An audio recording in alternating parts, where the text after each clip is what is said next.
من يهده الله فلا مضل له ومن يضلله فلن تجد له وليا مرشدا.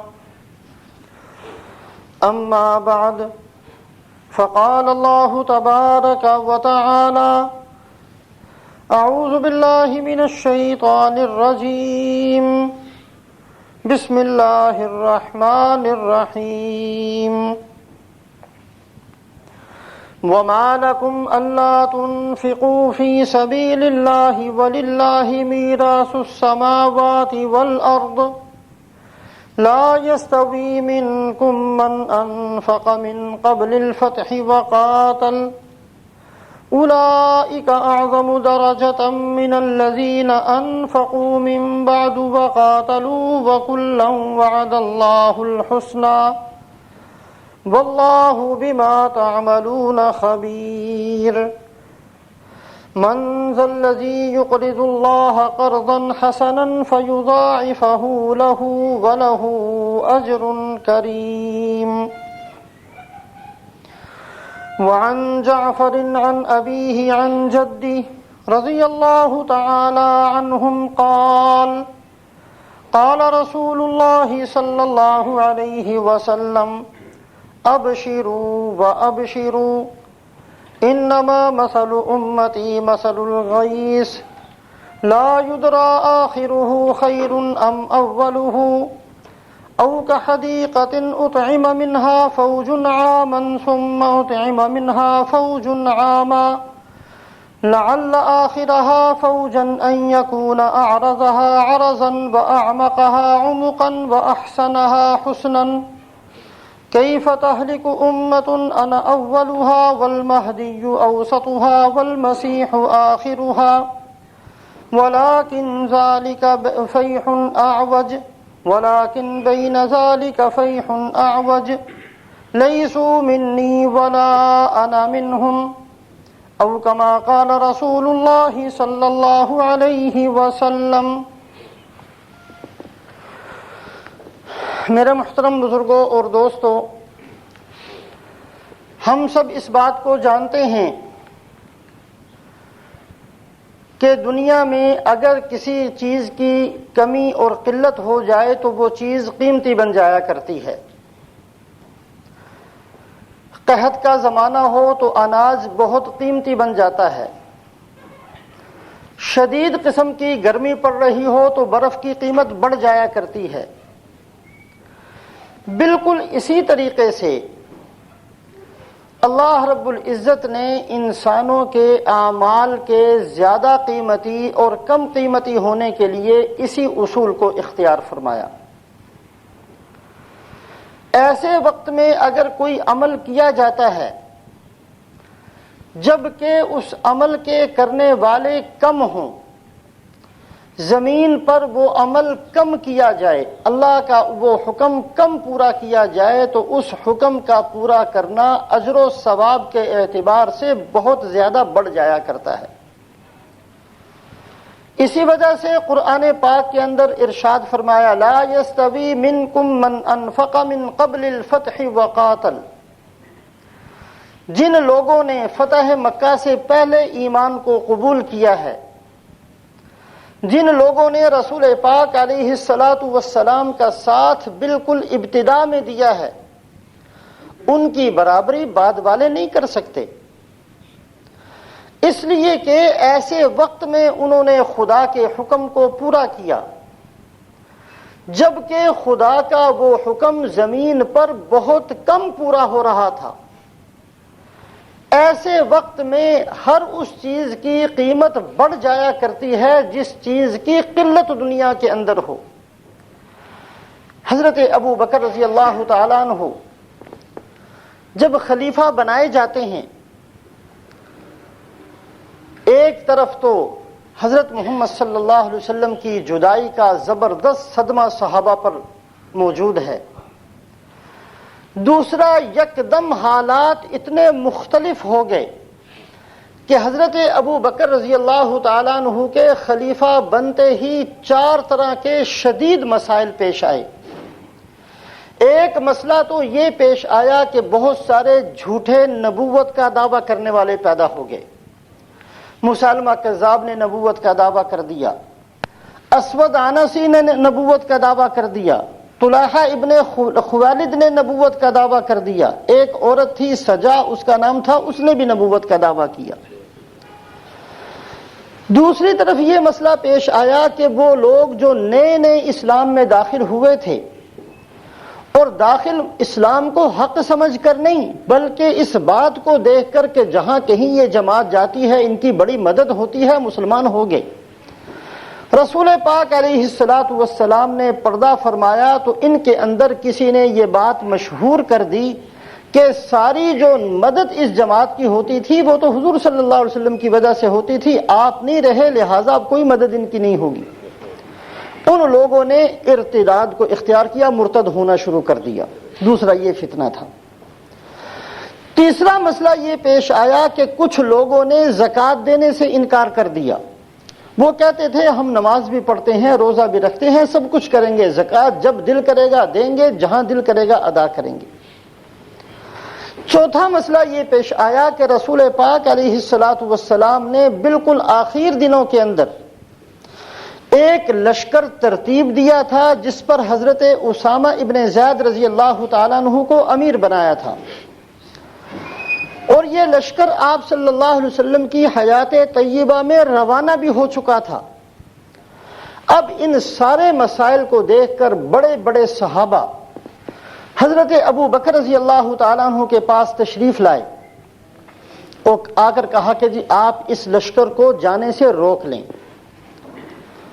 حضرت ابو بکر رضی اللہ تعالیٰ عنہ فرمانے لگے کہ اگر اس لشکر کو روکنے میں خیر ہوتی تو اللہ کے نبی اس کو روانہ نہ کرتے. میں ایک ایسا کام کیسے روک سکتا ہوں جس کو اللہ کے نبی نے خود کیا ہو. کہا کہ اگر اس کو نہیں روکنا، اس پر جو امیر ہیں حضرت اسامہ ابن زید وہ نوجوان لڑکے ہیں، غلام کے بیٹے ہیں، لہذا امیر ہی کو بدل دیجئے. حضرت ابو بکر رضی اللہ تعالیٰ عنہ فرمانے لگے کہ میں اس آدمی کو امارت سے کیسے الگ کر سکتا ہوں جس کو رسول پاک علیہ السلام نے امیر بنایا ہو. ان سارے مسائل کے ساتھ فرمایا کہ اس لشکر کو بھی روانہ کرنا ہے. جو جھوٹے نبوت کا دعویٰ کرنے والے ہیں ان کے خلاف بھی میں نے جہاد کے لیے جماعتیں روانہ کرنی ہیں. جو مرتد ہونا چاہتے ہیں یا ہو چکے ہیں ان کا مقابلہ بھی میں نے کرنا ہے، اور اس کے ساتھ ساتھ جو زکوٰۃ کا انکار کرتے ہیں ان کا مقابلہ بھی میں نے کرنا ہے. حضرت عمر رضی اللہ تعالیٰ عنہ جیسے آ کر سمجھانے لگے کہ اے امیر المؤمنین آپ ایسے کریں کہ ان کا کلمہ نماز قبول کر لیں. وہ کلمہ پڑھتے ہیں، وہ نماز پڑھتے ہیں، زکوٰۃ بعد میں دیتے رہیں گے، جب وہ پکے مسلمان ہوں گے پھر ان کے ساتھ مقابلہ کیا جا سکتا ہے. ابھی چاروں طرف سے بہت سارے مسائل کا امت شکار ہے. حضرت ابو بکر رضی اللہ تعالیٰ عنہ نے جو جواب دیا ہے قیامت تک امت کے لیے رہنمائی فرمائی ہے. فرمایا واللہ لو منعونی عقالا مما كانوا يعطون رسول الله صلى الله عليه وسلم وأقبل معهم الشجر والمدر والإنس والجن لجاهدتهم حتى تلحق روحي بالله. اللہ کی قسم اگر وہ ایک رسی دینے سے بھی انکار کریں گے جو رسول پاک علیہ السلام کے زمانے میں زکوٰۃ میں ادا کیا کرتے تھے، پھر صرف وہ انکار نہ کریں، دنیا کے سارے درخت بھی ان کا ساتھ دیں، دنیا کے سارے پتھر بھی ان کا ساتھ دیں، دنیا کے سارے انسان بھی ان کے ساتھ مل جائیں اور دنیا کے سارے جنات بھی ان کے ساتھ مل جائیں، لجاہدتہم میں اکیلا جا کر ان کے خلاف جہاد کروں گا یہاں تک کہ میری روح نکل جائے. دین میں کمی کو میں نے نہیں برداشت کرنا. جیسا کہ شروع میں عرض کیا کہ جس چیز کی قلت ہوتی ہے، جو چیز کم ہو جاتی ہے اس کی قیمت بڑھ جایا کرتی ہے. یہ ایک ایسا موقع ہے کہ صحابہ کی رائے بھی الگ ہے، صرف صدیق اکبر رضی اللہ تعالیٰ عنہ کی رائے ایک طرف ہے۔ اس رائے کو وہ قیمت ملی ہے کہ حضرت ابو بکر، حضرت عمر رضی اللہ تعالیٰ عنہ فرمایا کرتے تھے کہ یہ اللہ کی شان ہے، اللہ جس سے چاہتے ہیں اونچے سے اونچا کام لے لیتے ہیں۔ اگر آج صدیق اکبر نہ ہوتے تو دین زمین پر سے ختم ہو جاتا۔ یہ اتنا اونچا کام صرف صدیق اکبر رضی اللہ تعالیٰ عنہ نے کیا۔ بعد میں ہماری عقل کے اندر اور ہمارے دماغوں کے اندر یہ بات آ گئی کہ واقعی صدیق اکبر رضی اللہ تعالیٰ عنہ کی بات بالکل درست تھی۔ ایسے موقع کے اندر کسی سے سمجھوتا نہیں کیا جانا چاہیے تھا۔ تو میرے محترم بزرگوں اور دوستوں، سارے مسلمانوں کی تاریخ اٹھا کر دیکھیں، جہاں کہیں بھی اللہ کے نیک بندوں نے ایسے وقت میں کوئی دین کا کام کیا ہے جبکہ وہ دین کا کام کرنے والے زمین میں کم تھے، تو اللہ پاک کے نزدیک ان اعمال کی قیمت بہت زیادہ ہوئی ہے۔ اس لیے کہ ہمارا سب کا اصول یہ ہے کہ جس چیز کی ڈیمانڈ زیادہ ہو جائے، جس چیز کی طلب زیادہ ہو جائے اور وہ چیز کم ہو تو اس کی قیمت بڑھ جایا کرتی ہے، یہ اصول ہے۔ اسی بنیاد پر صدیق اکبر رضی اللہ تعالیٰ عنہ کا جو مقام ہے وہ کسی اور کا نہیں۔ بعد میں بنو امیہ کا دور آتا ہے۔ بنو امیہ نے خلافت کو بادشاہت کے اندر تبدیل کر دیا۔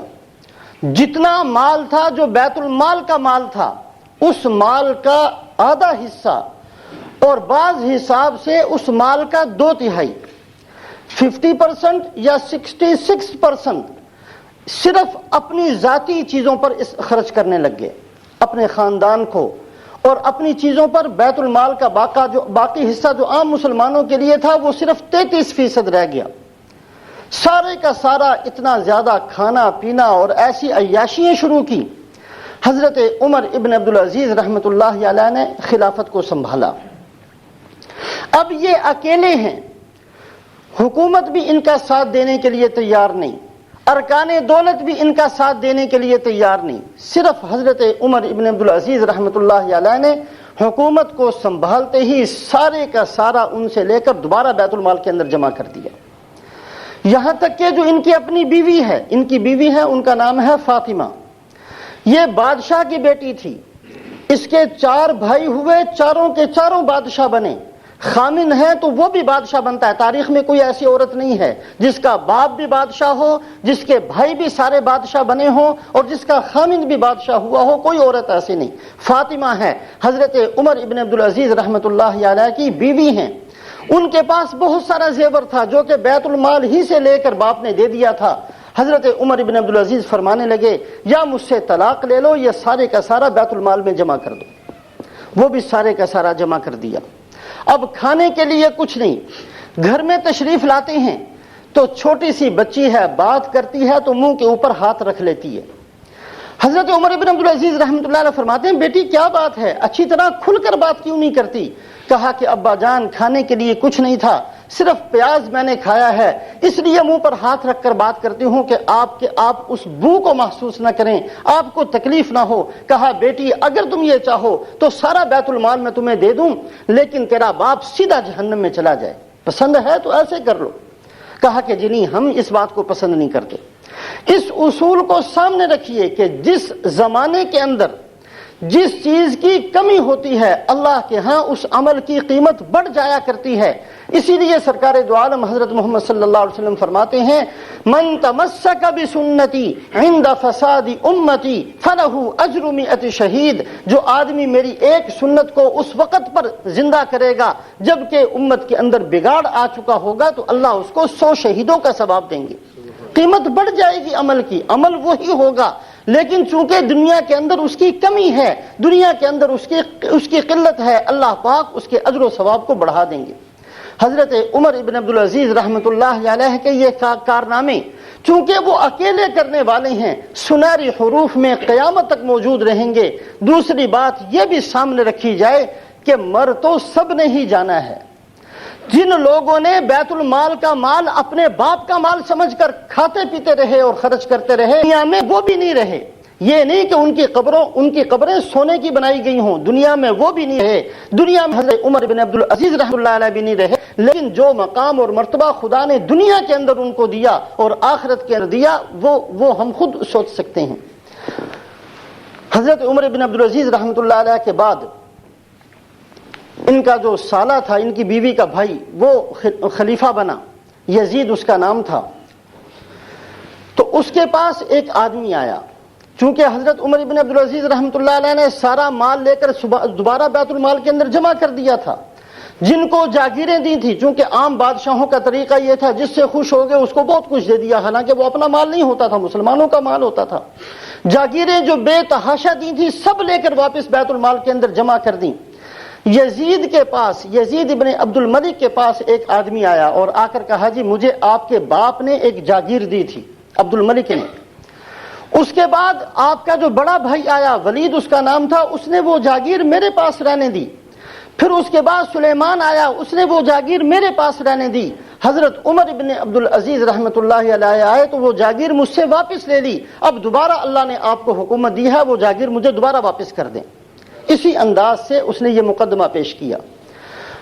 یزید نے کہا کہ دوبارہ بتاؤ کیا بتاتے ہو؟ پھر اس نے اسی انداز سے سارا نام لیا، ہر ایک کا نام، تیرے باپ عبد الملک نے، تیرے بھائی ولید نے، تیرے بھائی سلیمان نے ایک جاگیر میرے پاس رہنے دی، عمر بن عبدالعزیز رحمۃ اللہ علیہ کا زمانہ آیا تو مجھ سے واپس لے لی، تو مجھے واپس دلوا دے۔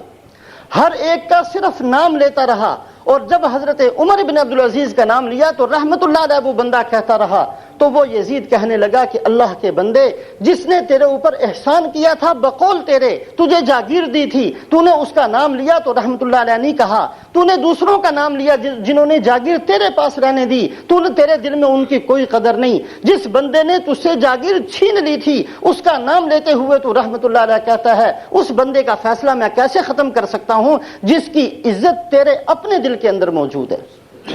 جو لوگ دین کو ایسے وقت میں اختیار کیا کرتے ہیں جبکہ دین پر چلنے والے کم ہوں، جو لوگ سنتوں کی اس وقت عظمت کو سمجھتے ہیں جب سنتوں کی بے قدری کی جاتی ہو، تو اللہ پاک دنیا کے اندر بھی ان کو چمکایا کرتے ہیں، اللہ پاک آخرت کے اندر بھی ان کو چمکاتے ہیں۔ مر تو سب نے ہی جانا ہے، نہ ولید رہا، نہ سلیمان رہا، نہ یزید رہا، لیکن عمر بن عبدالعزیز رحمۃ اللہ علیہ کا نام قیامت تک سنہری حروف سے لکھا جائے گا۔ اس کے بعد زمانہ آتا ہے امام مالک رحمۃ اللہ علیہ کا۔ پھر ان بادشاہوں نے ایک طریقہ اختیار کیا کہ جب حکومت کو سنبھالا کرتے تو لوگوں سے بیعت لیا کرتے۔ بعض دفعہ لوگ سامنے کہتے جی ٹھیک ہے ہم آپ کا ساتھ دیں گے، بعد میں مکر جایا کرتے۔ انہوں نے طریقہ یہ اختیار کیا کہ جب بیعت لیا کرتے تو طلاق کی قسم دلوایا کرتے کہ اگر تم میرا ساتھ نہیں دو گے تو تمہاری بیوی کو طلاق واقع ہو جائے گی۔ زبردستی یہ الفاظ کہلواتے تھے، صرف اس لیے کہ ایک بندہ اس ڈر سے کہ کہیں میرا گھر نہ اجڑ جائے ہر حالت میں بادشاہ کی ہاں میں ہاں ملاتا رہے، یہ طریقہ اختیار کیا۔ حضرت امام مالک رحمۃ اللہ علیہ نے اس زمانے میں فتویٰ دیا کہ جو آدمی زبردستی جس سے طلاق کے الفاظ کہلوائے جائیں گے طلاق واقع نہیں ہوگی۔ طلاق المکرہ لیس بشیء، زبردستی کی طلاق سے طلاق نہیں ہوتی۔ بادشاہ اگر زبردستی کسی کو یہ الفاظ کہلوا دے اس سے طلاق واقع نہیں ہوگی۔ بادشاہ نے پیغام بھیجا کہ جی آپ نے میرے خلاف فتویٰ کیوں دیا ہے؟ کہا خلاف کی یا موافقت کا نہیں مجھے پتا، دین کی ایک بات ہے، اس کی ضرورت ہے، آج بتلانی ہے، میں نے وہ کام کیا ہے، دین کا مسئلہ بتلایا۔ کہا جی جب کوئی پوچھے بتا دینا، نہ پوچھے تو اپنے گھر میں بیٹھے رہو۔ کہا میں ہر حالت میں بتاؤں گا، ممبر پر بیٹھ کر بھی بتاؤں گا، بازاروں کے اندر جا کر بھی یہ بتلاؤں گا، تاکہ دین کا مسئلے کی جس وقت ضرورت ہے اس کی اشاعت میری ذمہ داری ہے۔ اس نے کہا اچھا پھر آپ بادشاہوں کو جانتے نہیں ہو۔ بہت زیادہ سزائیں دینی شروع کی، کسی گھوڑے یا گدھے پر سوار کر کے سارے شہر کا چکر لگوایا، اور پیچھے سے جو ہے وہ کوڑے پڑتے تھے۔ اس حالت کے اندر بھی حضرت امام مالک رحمۃ اللہ علیہ فرمایا کرتے تھے من عرفنی فقد عرفنی ومن لم يعرفنی فانا مالک بن انس طلاق المکرہ لیس بشیء۔ اے لوگو جو تم میں سے مجھے جانتا ہے اس کو پتہ ہے میں کون ہوں، جو نہیں جانتا میں خود اپنا تعارف کرواتا ہوں کہ میرا نام مالک ہے، میں انس کا بیٹا ہوں، میں یہ مسئلہ بتاتا ہوں کہ زبردستی طلاق واقع نہیں ہوتی۔ کوڑے کھا رہے ہیں اور یہ مسئلہ بتلا رہے ہیں۔ چونکہ اس زمانے کے اندر علماء تو بہت سارے تھے لیکن یہ فتوے دینے کی ضرورت تھی، اس مسئلے کو پیش کرنے والے نہیں تھے، یہ ایک ایسا مسئلہ تھا جس میں اس کی قلت واقع ہوگی۔ اللہ پاک کے ہاں امام مالک رحمۃ اللہ علیہ کا جو مقام ہے وہ کسی اور کا نہیں۔ اس اصول کو سامنے رکھیں کہ دنیا کے اندر جب کبھی بھی کسی چیز کی کمی ہوتی ہے تو اس کی قیمت بڑھ جایا کرتی ہے۔ اللہ پاک کے ہاں اصول بھی یہی ہے کہ جب شریعت کی اور اعمال صالحہ کی اور سنتوں پر عمل کرنے کی اور دین کو اختیار کرنے کی زمین پر کمی ہوگی، اللہ پاک کے نزدیک ایسے وقت میں دین پر چلنا زیادہ قیمتی بن جائے گا، اس لیے کہ دنیا کا اصول یہی ہے۔ حضرت امام احمد رحمۃ اللہ علیہ کا زمانہ آتا ہے، اس زمانے کے اندر بادشاہ نے ایک شوشہ چھوڑا کہ قرآن پاک مخلوق ہے۔ علماء بہت سارے ہیں، درباری علماء نے ساتھ دینا شروع کیا، جی ہاں بادشاہ ٹھیک کہتے ہیں۔ کچھ پھر علماء جو چپ کر کے بیٹھے یا جنہوں نے بادشاہ کی مخالفت کرنی شروع کی، بادشاہ نے کہا اچھا ٹھیک ہے، ان کی جاگیریں واپس لیں، ان کی جائیدادوں پر قبضہ کرنا شروع کیا، اگر کسی کے پاس عہدہ تھا تو عہدوں سے ان کو معزول کر دیا۔ جب یہ حالت ہوئی تو سب نے خاموشی اختیار کرنا شروع کر دی، صرف 4 بندے رہ گئے جنہوں نے کہا کہ نہیں، حق کو ہم کسی صورت میں نہیں چھوڑ سکتے۔ جب بادشاہ کی طرف سے بیڑیاں پہنچیں کہ ان کو گرفتار کر کے لایا جائے تو 2 نے کہا کہ جی ٹھیک ہے، جو بادشاہ کہتا ہے وہ ہم کہتے ہیں۔ امام احمد بن حنبل رہ گئے اور ایک محمد بن نوح نام تھا، وہ رہ گئے۔ ان دونوں کو گھسیٹتے ہوئے ہاتھوں میں اور پاؤں میں بیڑیاں ڈال کر بادشاہ کے لوگ ان کو گھسیٹتے ہوئے جب لے کر آ رہے تھے، اسی حالت میں محمد ابن نوح کا بھی انتقال ہو گیا۔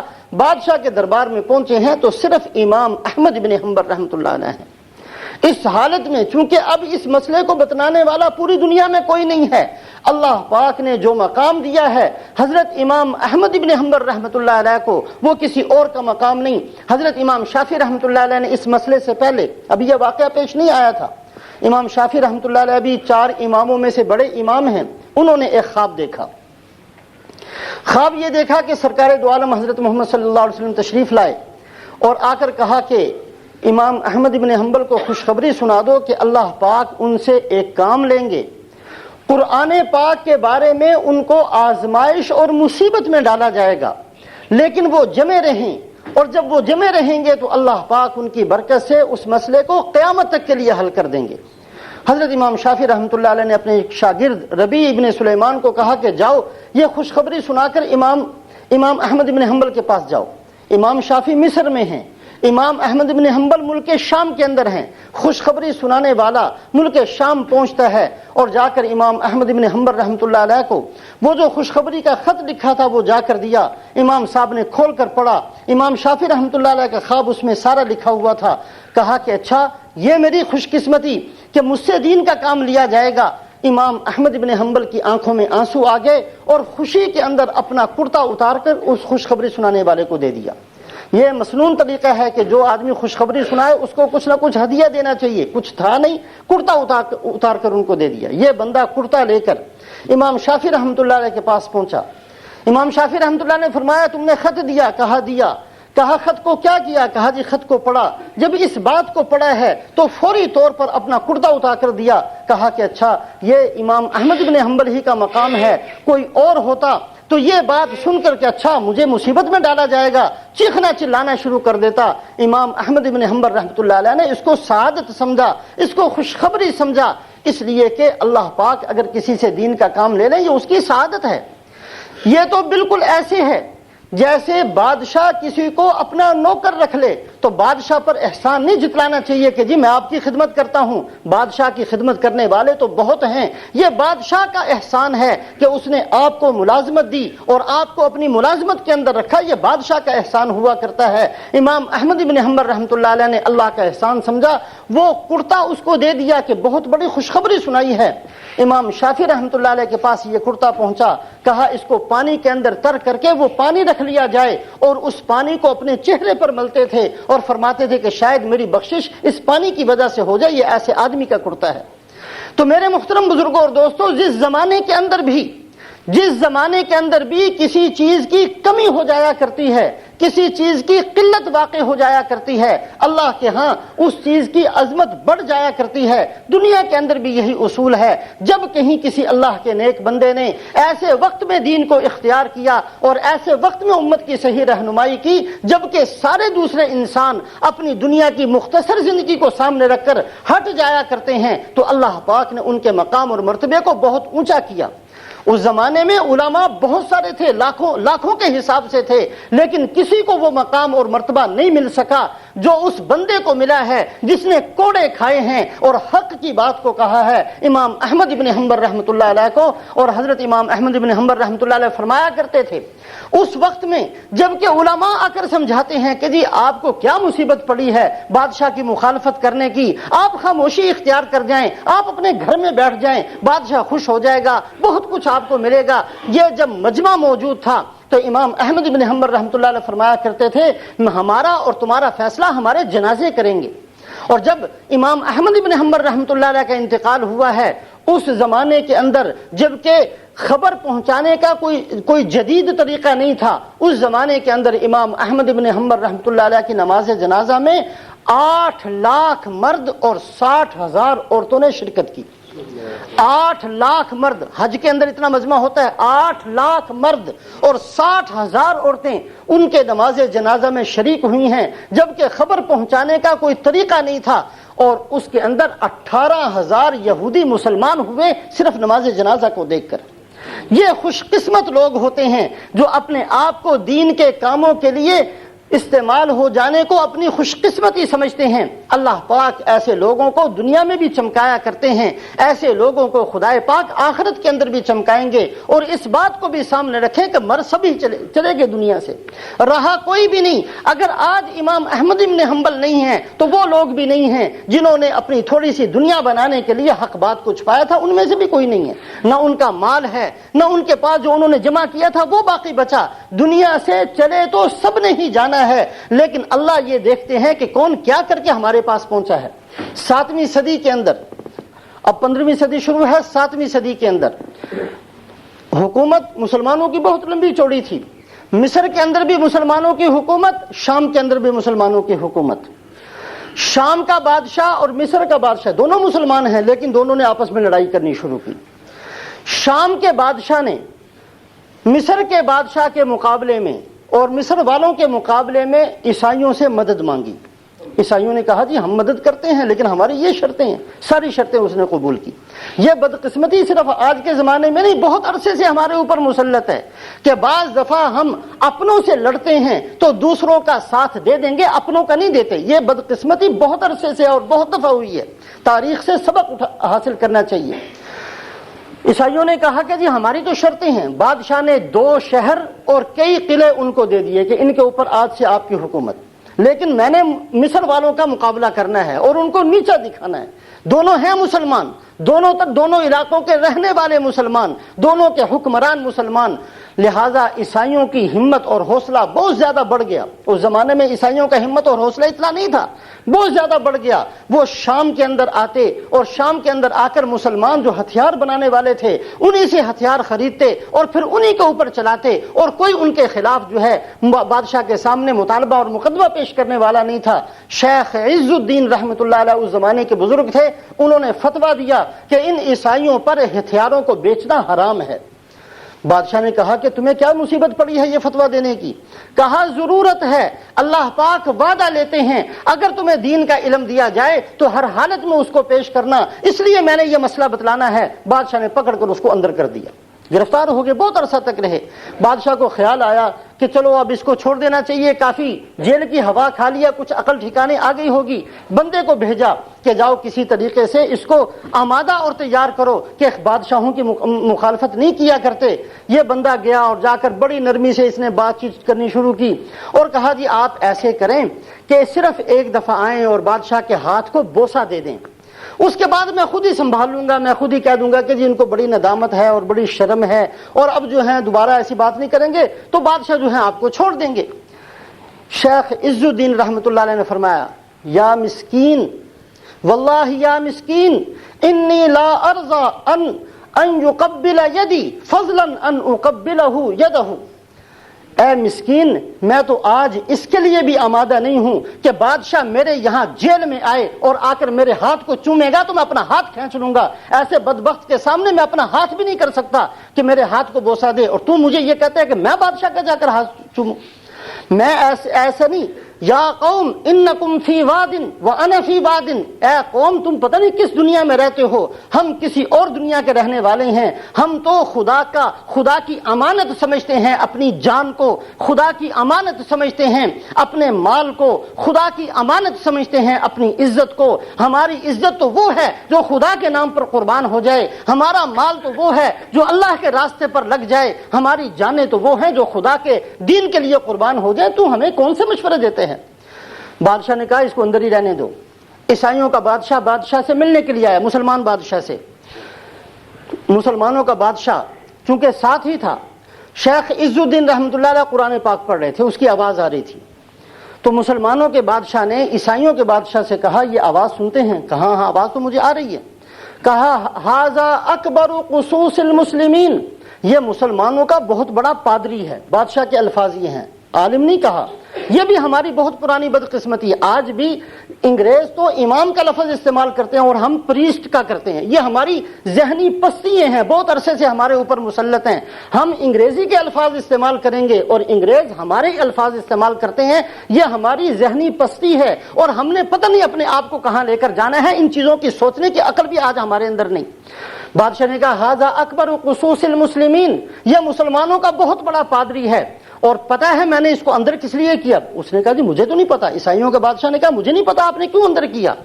کہا میں نے اس لیے اندر کیا کہ یہ تمہارے خلاف فتویٰ دیتا تھا، چونکہ تمہارے ساتھ میری دوستی ہے، تمہاری مخالفت کے اندر میں کوئی فتویٰ تو نہیں سن سکتا۔ اس نے یہ کہا کہ عیسائیوں کو ہتھیار دینا حرام ہے، اس نے یہ فتویٰ دیا، اس نے یہ فتویٰ دیا، اس کی وجہ سے میں نے اس کو اندر کر دیا۔ عیسائیوں کے بادشاہ نے کہا کہ اگر ہمارا کوئی پادری ایسے ہوتا تو ہم اس کے پاؤں دھو کر پیتے۔ یہ بدقسمتی مسلمانوں کی بہت عرصے سے ہے کہ ہم نے اپنا سب کچھ بدلا ہے، شاید یہود و نصارہ ہم سے راضی ہو جائیں۔ ہم نے شکل و صورت بدل لی صرف اس لیے کہ شاید یہ ہمیں دیکھ کر ہم ان کو اچھے لگنے لگ جائیں۔ ہم نے اپنا لباس چھوڑا ہے، شاید ہم ان کو اچھے لگنے لگ جائیں۔ ہم نے اپنی تجارت چھوڑی ہے، شاید یہ ہم سے خوش ہو جائیں۔ اللہ کا فیصلہ یہ ہے وَلَن تَرْضَىٰ عَنْكَ الْيَهُودُ وَلَا النَّصَارَىٰ حَتَّىٰ تَتَّبِعَ مِلَّتَهُمْ، جب تک مسلمان ہے، یہود و نصارہ ان سے راضی ہونے کے نہیں ہیں۔ اللہ کو ناراض کیا، یہود و نصارہ کو راضی کرنے کے لیے یہ خبیث بھی راضی نہ ہوئے، اور ان بدبختوں کا ایمان بھی ختم ہو گیا۔ اس بات کو تاریخ اٹھا کر دیکھیں، ٹیپو سلطان کے مقابلے میں عیسائیوں کا جنہوں نے ساتھ دیا، جب ٹیپو سلطان کو عیسائیوں نے ختم کر دیا تو سب سے پہلے انہی کو مارا جنہوں نے عیسائیوں کا ساتھ دیا تھا، یہ کہہ کر کہ اگر تم اپنی قوم کے نہیں ہوئے تو ہمارے کہاں سے ہوگے، اگر تم نے اپنے مذہب پر عمل نہیں کیا تو ہمارے کہاں سے بنو گے۔ جو اپنے مذہب سے غداری کر سکتا ہے، جو اپنے دین کو چھوڑ سکتا ہے، جو اپنی قوم کو چھوڑ سکتا ہے، وہ یہود و نصارہ کا کہاں سے ہوگا۔ یہود و نصارہ نے اپنی عقل کو استعمال کیا، ان بدبختوں کو پہلے ختم کیا ہے۔ ہم کس دنیا کے اندر رہتے ہیں کہ شاید اس طریقے سے شاید ہم پتلون پہن کر یہود و نصارہ کو خوش کر لیں گے، شاید ہم سودی کاروبار کر کے یہود و نصارہ کو راضی کر سکتے ہیں، شاید ہم ہندو سکھ بن کر کسی اور کو راضی کر سکتے ہیں۔ خدا کو تو ناراض کیا، دنیا میں کوئی بھی آج مسلمان سے راضی نہیں ہوا، اس لیے کہ مسلمان سے راضی دنیا جب ہوگی جب مسلمان اپنے اللہ کو راضی کرے گا، دنیا جب راضی ہوگی جب ہم اپنے نبی کو راضی کریں گے، دنیا جب راضی ہوگی جب ہم دین پر چلنا شروع کریں گے۔ شیخ عز الدین رحمۃ اللہ علیہ کے بارے میں عیسائی بادشاہ نے کہا اگر ہمارا پادری ایسے ہوتا تو خدا کی قسم پاؤں دھو کر پیتے۔ بہت بڑا تھپڑ مارا مسلمان کے منہ پر، لیکن ہمارے اندر کبھی عقل پیدا نہیں ہوئی۔ میرے محترم بزرگوں اور دوستو، جیسا کہ ابتدا میں نے عرض کیا ہے کہ جس زمانے کے اندر جس چیز کی قلت ہو جایا کرتی ہے، کوئی چیز کم ہو جایا کرتی ہے، اس کی قیمت بڑھ جایا کرتی ہے۔ اللہ پاک کے ہاں بھی یہی ہے کہ جس وقت دین پر چلنے والے اور دین پر عمل کرنے والے اور سنتوں کو اختیار کرنے والے کم ہوں گے، اللہ پاک کے ہاں ایسے بندوں کی قیمت اور قدر بڑھ جایا کرے گی جو ایسے وقت کے اندر دین پر چل کر دکھاتے ہیں۔ بہت پرانے زمانے کی باتیں نہیں، ہندوستان کو دیکھ لیں۔ ہندوستان میں مسلمان نے 700-800 سال حکومت کی، اکبر کو گمراہ کیا۔ ہمیں تو اکبر اور صرف انارکلی کا پتہ ہے، اس کے علاوہ کچھ پتہ نہیں ہے۔ اکبر کو گمراہ کیا تو کنہوں نے گمراہ کیا؟ ان علماء نے گمراہ کیا جو اپنے آپ کو دین کا ذمہ دار کہا کرتے تھے۔ ان میں سے ایک سلطان عبداللہ سلطان پوری تھا، لاہور کا رہنے والا تھا، اور لاہور کے اندر جب وہ مر گیا تو اس کے گھر کے اندر سے اتنا سونا نکلا کہ جنازے بنا کر، صندوق بنا کر اس نے اپنے حویلی میں، کہ لوگوں کو پتہ نہ چل جائے، بہت سارا سونا بھر بھر کر دفن کیا تھا۔ بادشاہ کی طرف سے بعد میں ناراضگی ہوئی، اس کو زہر دلوایا گیا اور ایک پینی بھی استعمال نہیں کر سکا، سارے کا سارا سونا بعد میں ایسے ہی پڑا رہا، کچھ کام نہ آیا۔ دنیا کے اندر ذلت ملی، دنیا کے اندر بھی کچھ نہ ملا۔ اور اس کے مقابلے میں حضرت مجدد الفیسانی رحمۃ اللہ علیہ، جنہوں نے فقر و فاقہ کے ساتھ بادشاہ کی رہنمائی کی، مسلمانوں کی رہنمائی کی، آج بھی ہر آدمی عزت و احترام کے ساتھ حضرت مجدد الفیسانی رحمۃ اللہ علیہ کا نام لیتا ہے۔ یہ سلطان پوری جو تھا، ملا عبداللہ سلطان پوری اس کا نام تھا، بادشاہ نے اس کو لقب دیا تھا مخدوم الملک، ایسا آدمی کہ سارا ملک اس کا خادم ہو اور سارے لوگ اس کی خدمت کرتے ہوں۔ ملا عبد النبی کا لقب تھا صدر الصدور، جتنے بڑے بڑے عہدیدار ہیں ان میں سب سے بڑا یہ ان کے لقب تھے، لیکن بادشاہ کو گمراہ کیا۔ ابو الفضل اور فیضی اتنا عقل مند آدمی تھا، قرآن کی تفسیر لکھی بغیر نقطوں کا کوئی لفظ استعمال نہیں کیا، لیکن ان کے سامنے صرف اپنا پیٹ تھا، ان کے سامنے صرف دنیا کی تھوڑی سی زندگی کو درست کرنا تھا۔ ان بدبختوں نے دین کو خراب کیا، لوگوں کو گمراہ کیا، حکومت کو گمراہ کیا، اور اس کا نتیجہ یہ نکلا کہ مسلمان کے ہاتھ سے سب کچھ چلا گیا۔ اور ایسے وقت میں مجدد الفیسانی رحمۃ اللہ علیہ اور دوسرے اللہ کے نیک بندوں نے دین کی حفاظت کی، ان کی وجہ سے دین ہندوستان میں، پاکستان میں، بنگلہ دیش میں، ان سارے علاقوں کے اندر آج موجود ہے۔ حضرت شاہ ولی اللہ رحمۃ اللہ علیہ کے پہنچے اتروا دیے، یہ جو پہنچے ہوتے ہیں ہاتھ کے، اس کو گٹے سے الگ کروا دیا تھا، صرف اس لیے کہ کوئی مضمون نہ لکھ سکیں، لیکن ساری زندگی برداشت کیا۔ شاہ عبدالعزیز رحمۃ اللہ علیہ کے اوپر اس قدر عتاب ہوا کہ چھپکلی لے کر اور اس کو مل کے اس کا ابٹن سارے جسم پر لگایا، برس کی بیماری ہو گئی، اور ساری جوانی نابینا رہے، لیکن ساری تکلیفوں کو برداشت کرتے رہے، سب کچھ سہتے چلے گئے، دین کو نہیں چھوڑا اور اللہ کی بات کو نہیں چھوڑا۔ آج ہے کیا؟ شاید عام میں سے کسی کو بھی یہ مخدوم الملک کا نام بھی پتہ نہ ہو، یا صدر الصدور کے حالات سے بھی کوئی نہ جانتا ہو، لیکن جہاں نام آئے گا مجدد الفیسانی رحمۃ اللہ علیہ کا، ہر ایک کی زبان سے رحمۃ اللہ علیہ نکلتا ہے۔ جہاں نام آتا ہے شاہ ولی اللہ کا، ہر ایک رحمۃ اللہ علیہ کہتا ہے اللہ دنیا میں بھی عزتیں دیا کرتے ہیں، آخرت کے اندر بھی عزت دیا کرتے ہیں۔ حضرت شیخ سعدی رحمۃ اللہ علیہ فرماتے ہیں، جہاں اے برادر نمانند بکس، دل اندر جہاں آفری بندوبس، مکن تکیا بر ملک دنیا او پشت، کہ بسیار کس چوں تو پرورد و کشت، چو آہنگ رفتن کند جانے پاک، چبر تخت مردن چبر روح خاک۔ اے میرے بھائی، دنیا اس قابل نہیں ہے کہ اس کے ساتھ دل لگاؤ، دل لگانا ہے تو دنیا بنانے والے کے ساتھ لگاؤ، اللہ کے ساتھ دوستی قائم کرو۔ دنیا کے اندر جو چاہے کماتے چلے جاؤ، جو چاہے جمع کرتے چلے جاؤ، دنیا تمہارے ساتھ جانے کی نہیں ہے کہ بس یار کس چوں تو پرورد و کشت، جیسے تم ہو ایسے بہت سارے دنیا میں آئے تھے، جنہوں نے کہا ہم سے بڑا چودھری کوئی نہیں، جنہوں نے کہا ہم سے بڑا تاجر کوئی نہیں، جنہوں نے کہا ہم سے زیادہ عقل مند کوئی نہیں، جنہوں نے کہا ہم سے بڑا مالدار کوئی نہیں، بڑے آئے اور آج نام و نشان ان کا ختم ہو گیا کہ چوں تو بس یار کس، کہ دنیا میں بہت سارے آئے اور سب کو دنیا نے ختم کر دیا۔ چو آہنگ رفتن کند جانے پاک، چبر تخت مردن چبر روح خاک۔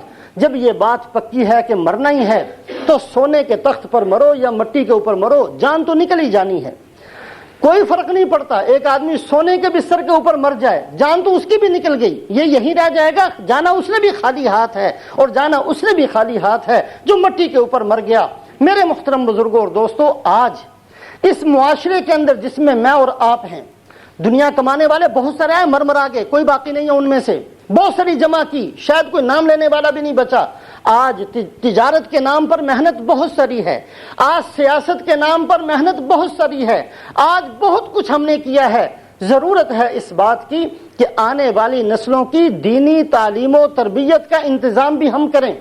اس بات کو جیسا کہ میں نے پہلے عرض کیا، دنیا کے اندر جو چیز کم ہو جایا کرتی ہے اس کی قیمت بڑھ جایا کرتی ہے، چونکہ آج یہ چیز کم ہے، آج کسی کو ہوش نہیں ہے، ہر ایک چلتا ہے، صبح اٹھتا ہے تو ایک ہی فکر کہ زیادہ سے زیادہ میری جیب کیسے بھرے گی، صبح اٹھتا ہے تو ساری محنت اس کے لیے کرتا ہے کہ زیادہ سے زیادہ مالدار میں کیسے بن جاؤں، حالانکہ روز مرہ دیکھتے ہیں کہ جو مال کمایا تھا کبھی کسی نے لے لیا، کبھی کسی نے چوری کر لیا، کبھی کہیں چلا گیا، یہ مال جو ہم نے خود استعمال بھی نہیں کرنا، یہ مال جو پتہ نہیں ہماری اولادوں کے کام آنا بھی ہے کہ نہیں آنا، اس مال کے لیے سارا دن قربان کر دینا، اس مال کے لیے ہم نے اپنی جوانی ساری کی ساری لگا دینی ہے، اس مال کے لیے ساری قبر کی زندگی کو برباد کر دینا ہے، اس مال کے لیے خدا کے سامنے کھڑے ہو کر کیا جواب دینا ہے، کبھی نہیں اس کو سوچنا۔ یہ کہاں کی عقل مندی ہے کہ ایک آدمی اس کو یہ کہا جائے کہ ایک دن تم جیل کے اندر رہ جاؤ اور اس کے بعد ساری زندگی تمہیں مزے ملیں گے، اور یا پھر ایسے کرو کہ آج کھا پی لو اور اس کے بعد ساری عمر جیل کے اندر چلے جاؤ۔ کون عقل مند ہے؟ وہی جو کہے جی چند لمحے اور ایک دن میں جیل کے اندر چلا جاتا ہوں، اس کے بعد ساری زندگی میں نے مزے کرنے ہیں۔ لیکن ہم وہ بے وقوف ہیں جو کہ مختصر سی زندگی کو بنانے کے لیے سب کچھ داؤ پر لگائے ہوئے ہیں، اور بدقسمتی یہ ہے، اس کو ترقی کہتے ہیں۔ ہمارے دلوں کے اندر یہ ہے کہ ہم نے بڑی ترقی کی ہے۔ ترقی کیا کی ہے؟ پہلے کچھ نہیں تھا، مکان بنا لیے، یہ ہمارے نزدیک ترقی ہے۔ ایسی ترقی کرنے والے بہت پیدا ہوتے ہیں، کوئی نام نشان باقی نہیں رہتا۔ میرے محترم بزرگوں اور دوستوں، ہم مسلمان ہیں، اللہ نے بڑا فضل کیا کہ ہمیں مسلمان آیا، اللہ نے بڑا احسان کیا۔ حضرت محمد صلی اللہ علیہ وسلم نے ایک مکمل کچھ یہاں سے جائیں تو کچھ لے کر جائیں، یہاں سے جائیں تو قبر بنی ہوئی ہو، یہاں سے جائیں تو پل صراط کی زندگی تیار ہو، یہاں سے جائیں تو اللہ پاک ہم سے راضی ہو، یہاں سے جائیں تو جنت کے لیے فرشتے استقبال کر رہے ہوں۔ ایسی زندگی بنانا، ایسی زندگی کی تمنا کرنا، ایسی زندگی کے لیے دعائیں کرنا، ایسی زندگی کے لیے محنت کرنا، اگر ہم مسلمان ہیں تو ہماری سب کی ذمہ داری ہے۔ اللہ مجھے بھی توفیق نصیب فرمائے، آپ حضرات